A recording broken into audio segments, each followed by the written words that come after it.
Now, if you talk business, high-tech, innovation, typical geek-like stuff, you know Savannah's the home for Geekend, and 2018 was a tech time success. Real quick, who here is trying to break into tech? Which was just about all of the 453 attendees.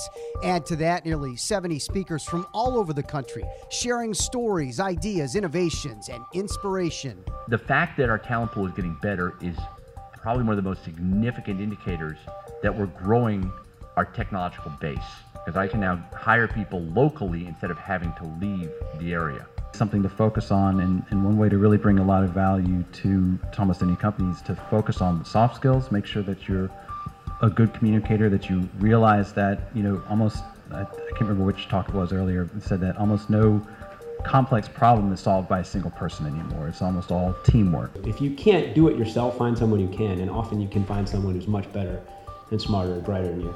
But really, developing the team is everything. And I would venture to say, and I think Tiffany would agree, that most startups fail, not because they had a bad idea, because they had bad execution. Just make sure that you have the right team in place, that you're putting everything in writing, that you're having the right advisors to help protect you, and then you'll be off to a great start. That great start was overwhelmingly based on the team concept. But their words of wisdom were not without caution as we head to a more highly technological environment.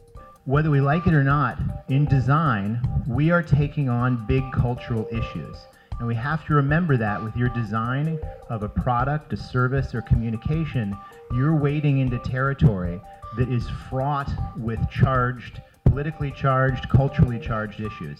For a startup, you're always in an ambiguous situation. You never know what's the right next step.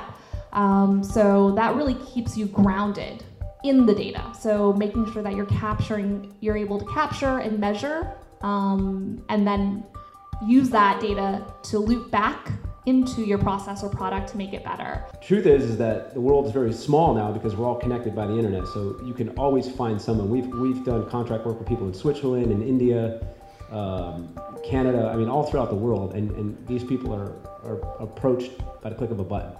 If we want to grow this into something like the next Boulder, it's not going to happen by all of us sitting in a room and talking to each other.